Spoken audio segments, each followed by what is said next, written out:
Hello student, अब हम start करेंगे प्रीवियस ईयर जे के क्वेश्चन। इसमें क्वेश्चन में फर्स्ट है, in an LC oscillator if the value of inductance and capacitance become twice and 8 times respectively, then the resonant frequency of oscillator become x time of its initial resonant frequency omega naught, then the value of x is. So we know that resonant frequency omega is equal to या omega naught is equal to 1 divided by root LC. इसको हम assume करेंगे equation number first, and finally omega is equal to 1 divided by root LC, and L का यहाँ पे value, L and C का value given है। Inductance become 2 times and capacitance become 8 times. So यहाँ पे हम पुट करेंगे 2L इंटू 8C। सो ये हो जाएगा 1 divided by root 2 into 8 16 LC। So यहाँ पर लिख सकते हैं omega equal to 1 divided by root 16 का, या 16 को यदि हम रूट से बाहर निकालेंगे तो 4 हो जाएगा, तो 4 रूट LC। एंड यहाँ से हम 1 डिवाइडेड बाई रूट LC का वैल्यू पुट कर लेंगे इन इक्वेशन नंबर 2 में। आगे लिख सकते हैं पुटिंग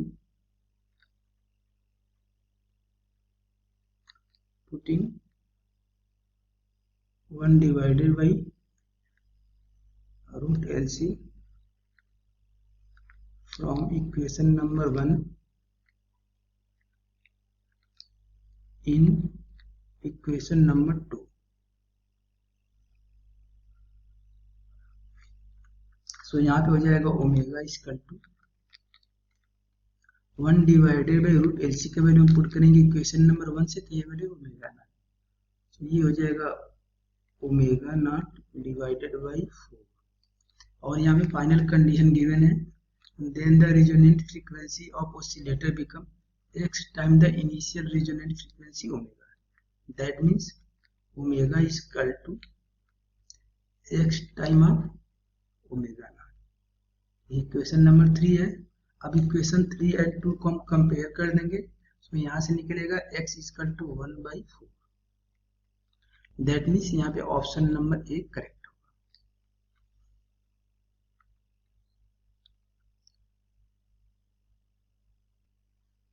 यहाँ पे नेक्स्ट क्वेश्चन है, in the given figure choose the correct option. In the given figure choose the correct option. यहाँ पे गिवन है 40 ohm resistance is connected to 220 volt and 50 hertz AC supply, and in option B 40 ohm resistance 50 millihenry inductance and 0.5 microfarad capacitor is connected to 220 volt 50 hertz AC supply. In second case 40 ohm resistance 50 millihenry inductance and 0.5 microfarad capacitor is connected to 220 volts 50 hertz AC supply. इसमें option A है the RMS value in circuit A. इसमें option है the RMS current in circuit B can be larger than that in A. इसमें option A है the RMS current in circuit B can be larger than that of A. Option B है the RMS current in circuit figure B is always equal to that of figure B. Option C है the RMS current in figure B can never be larger than that of A. And D है at resonance condition in B is less than that of A. That means ये तो option D अपने आप गलत है, क्योंकि यदि ये रेजोनेंस कंडीशन में होगा तो रेजोनेंस कंडीशन में XL इक्वल टू XC हो जाएगा, ये XL इक्वल टू XC हो जाएगा एट रेजोनेंस कंडीशन, और रेजोनेंस कंडीशन में XL इक्वल टू XC हो जाएगा, तो current in figure A will be equal to current in figure B. That means option number D incorrect हो जाएगा। अब इसमें हमें कैलकुलेट करना है करंट यानी RMS value of current in circuit A and circuit B. So यहाँ पे हम लेंगे फिगर ए में RMS value of current. So हम यहाँ पे लिखेंगे I RMS equal to V RMS divided by R. Because ये सर्किट है, ये प्योरली रेजिस्टिव सर्किट है। सो यहाँ पे हो जाएगा आई आरएमएस, यहाँ पे वी आरएमएस का वैल्यू गिवन है 220 डिवाइडेड बाई रेजिस्टेंस का वैल्यू है 40। तो 0 से 0 कैंसिल हो जाएगा, 22 डिवाइडेड बाई 4 करेंगे, ये आएगा 5.5 एम्पियर। ये करंट आएगा इन सर्किट। अब हम कैलकुलेट करेंगे current in circuit B. Circuit B में रेजिस्टेंस का वैल्यू है 40 ओम, इसमें रेजिस्टेंस का वैल्यू है सर्किट बी में, रेजिस्टेंस का वैल्यू है 40 ओम, इंडक्टेंस का वैल्यू है 50 मिली हेनरी एंड कैपेसिटेंस का वैल्यू है 0.5 माइक्रोफैराड। हम कैलकुलेट करेंगे RMS value of current in circuit B. So यहाँ पे हम लिखेंगे I RMS equal to V RMS divided by Z, and Z को हम बोलते हैं इम्पीडेंस। सो यहाँ से हम लिख सकते हैं I RMS equal to V RMS, and V RMS का वैल्यू है 220 डिवाइडेड बाई जेड। जेड को हम बोलते हैं इम्पीडेंस, और इम्पीडेंस होता है under root R square plus XL minus XC का होल स्क्वायर, एंड आर का वैल्यू यहाँ पे 40 गिवन है। So 40 square plus in bracket XL minus XC, and XL equal to होता है ओमेगा एल, एंड ओमेगा का यहाँ वैल्यू गिवन है, ओमेगा इक्वल टू होता है 2 पाई एफ, एंड एफ का वैल्यू यहाँ 50 गिवन है, तो ये हो जाएगा 100 पाई, और 100 पाई का वैल्यू होता है 340। तो ये हो जाएगा एक्सएल, एक्सएल मतलब ओमेगा एल, और ओमेगा यहाँ पे लिख देते हैं ओमेगा एल, ओमेगा का वैल्यू होगा 314, तो 314 इंटू एल, और एल का वैल्यू है यहाँ पे 50 milli henry. So 50 into 10 to the power -3, ये एक्सएल का वैल्यू है माइनस एक्सी, और एक्सी का वैल्यू होता है 1 divided by omega C, omega का value 314 into C means capacitance, capacitance का वैल्यू है 0.5 इंटू 10 टू द पावर -6।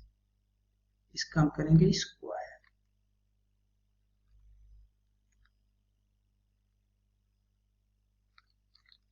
तो यहां से निकल जाएगा आई आरएमएस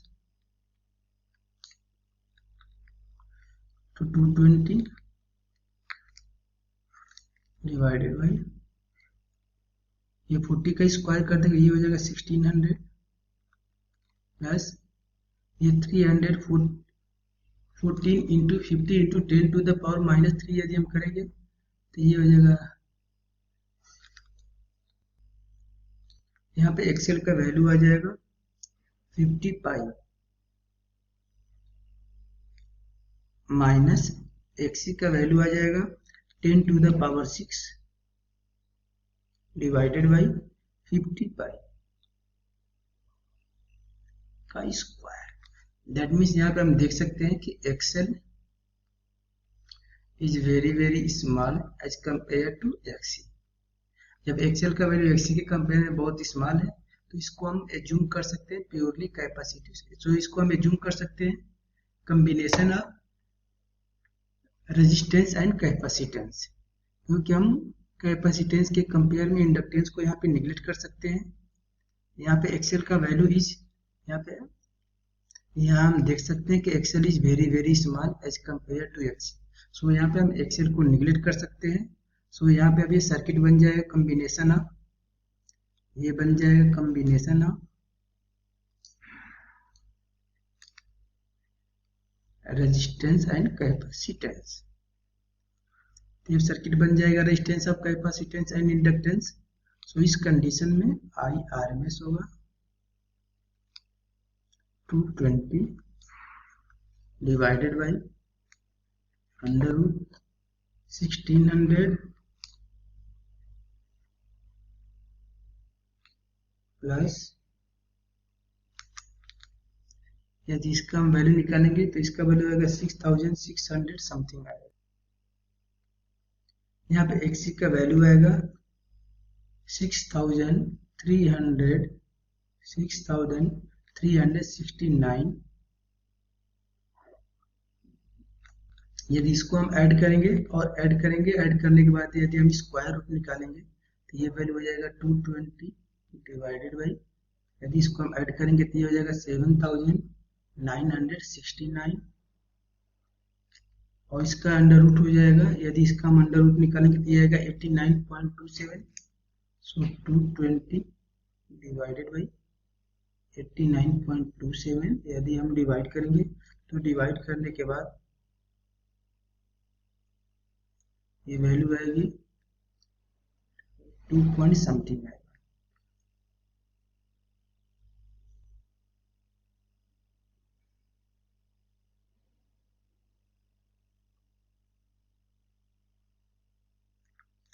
ये वैल्यू आएगा 2.46 ampere. That means current in circuit B will be equal to 2.46 and current in circuit A will be 5.5 ampere.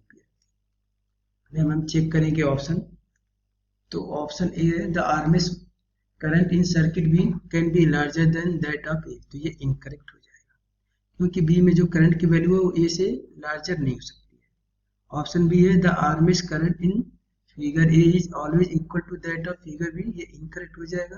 That means option number C correct होगा। The RMS current in circuit B can never be larger than that of A, means RMS value of current in figure B can never be larger than that of A. इसमें जो current की value होगा वो हमेशा figure A से कम ही होगा।